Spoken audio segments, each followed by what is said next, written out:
Hi, it's Dre Griggs with Obsidian Wisdom. Today we'll be answering the question, what are the top 10 states to retire in? When it comes to retirement, there are basically two things that everyone's trying to figure out. One is, how much money do I need to have? They're trying to get the financial half of things figured out. The second one is, they're trying to get the lifestyle half of things figured out. Both are pretty important and both matter a lot when it comes to enjoying your retirement. So today we're going to talk a little bit more about the lifestyle half when we talk about the top 10 states for you to retire in. Most entrepreneurs and families worry about money, so we created the Wisdomites framework to help you eradicate financial stress, generate a passive income, and build a prosperous retirement strategy.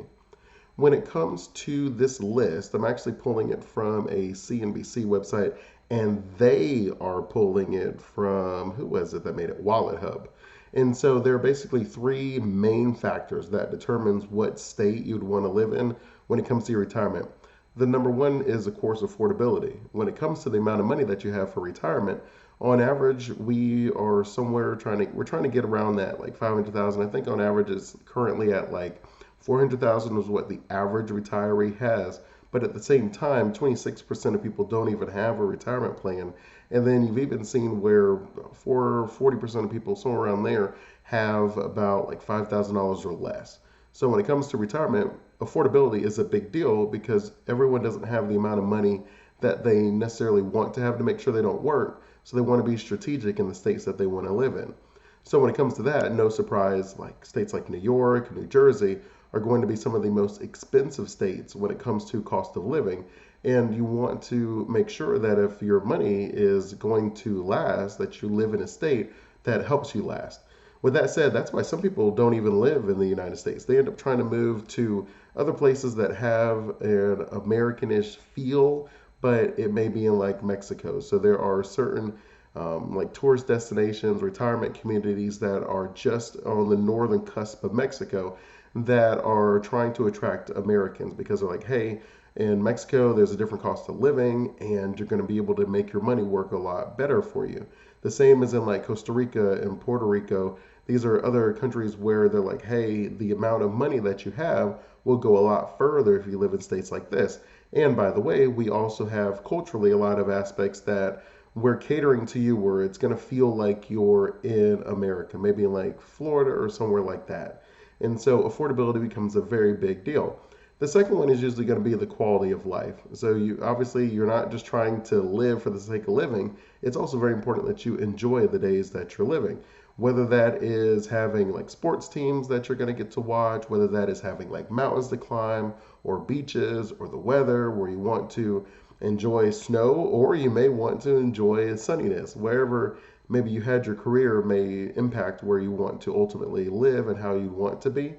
And then the third one is going to be the healthcare ranking. Obviously, you have to have access to health facilities. I believe the stat says about like once you're over 65, that it's over 50%. I think it's like 67% of people are estimated to have a long-term care event. So it's very important that you also make sure that not only affordability, not only the quality of life, but also just the overall healthcare system in that state. How accessible is the healthcare? How close is it to you?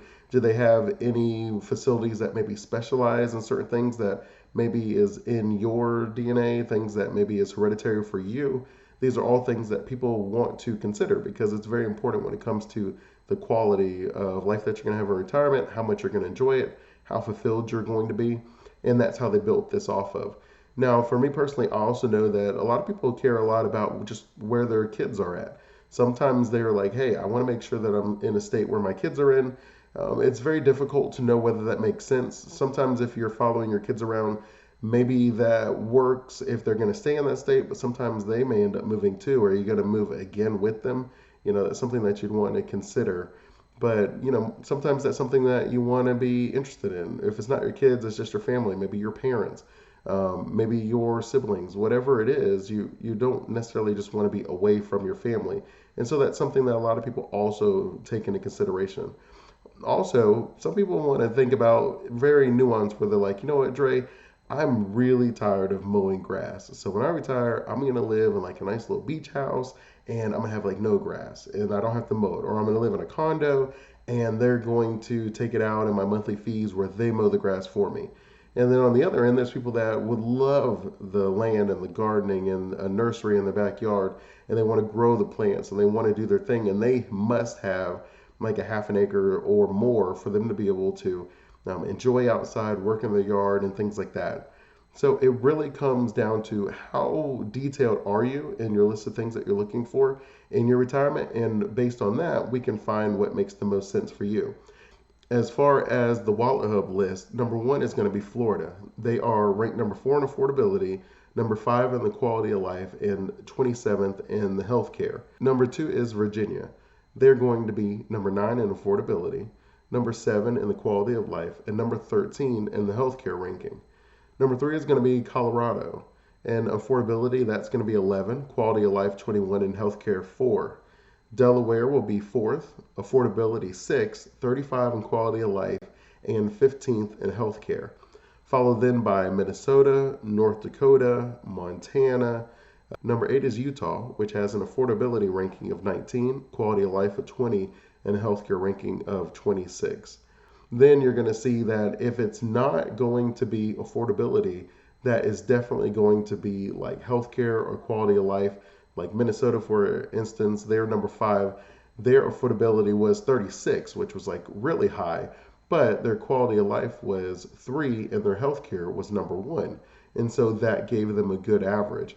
And you just see that the number kind of flows back and forth, and I'll list it out for you so that you'll be able to see it yourself. But it's very important to understand that depending on what is most important to you, you may have a different ranking. For instance, affordability may not be high on your list where you're just not really that concerned. You think New York would be an amazing place because of how many places you can go to with all the beautiful scenery, and not to mention like Broadway and all the other tourist attractions and just the culture of New York, where you're like, I would want to live there and I can afford to. It's not a big deal for me. On the other end, if you were maybe saying, you know what, quality of life is super important for me, well, then maybe you're going to be focusing on which aspect of quality of life. Is it important to have like different places pretty close to you? Is it important to have mountains where you have like Colorado and where you can ski and the weather and the different climates?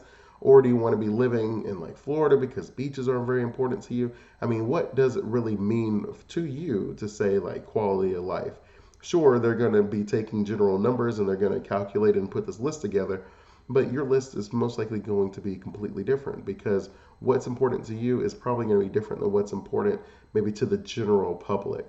If you have any additional questions about retirement, I invite you to check out my free retirement planning that works video training at obsidianwisdom.com/training. In it, I give you the entire Wisdometric framework that I use with my clients to help them eradicate financial stress, generate passive income, and build a prosperous retirement strategy. And then we will finish up. So number 8 was Utah. And then in number 9, we have a tie between Arizona and New Hampshire. And so affordability is 15th for Arizona. Quality of life is 32. Healthcare is 24. While New Hampshire has an affordability of 34. But they're number 2 in the quality of life and number 8 in the healthcare. So you can see where even though they're not as affordable, that a lot of times you see this correlation where maybe if it's not quite affordable, but I'm able to have a really nice quality of life and the healthcare is extremely well, that it may make sense for you to make that shift. And so that's going to be just the top 10, and I'll put a link to the entire list that Wallet Hub put together and from CNBC where I pulled the information from as well. But you really, when it comes down to what does retirement look like for me, you really want to make sure that you design it very intentionally. It's not about just saying, okay, I got a lot of money, so what do I do now? Do I feel pretty good? It's about really saying, what am I working for? What is it that I'm striving to accomplish? Where do I want to live? What kind of things do I want to do? Because for some of you, retirement is going to be much earlier than others of you. Some of you may be retiring in your 30s. Some of you may be retiring in your 70s. But either way, what is it that you're looking to accomplish? And based on that, we can decide where it makes sense for you to live at. And then you can make those decisions from there where you're like, okay, that makes sense. This is the goal I'm striving for. And then we can start looking at things where it's like, hey, I'm going to live in this city, and then houses in this city have this cost. But I'm okay moving to that city where you really get excited about what retirement looks like because you're involved and you're spending a lot of time really visualizing and creating that ideal situation for yourself. Until next time, Wisdomites, remember, wisdom is asking the right questions to allow yourself to get the right answers. Keep asking those questions and you'll keep getting those answers. Continue blessings.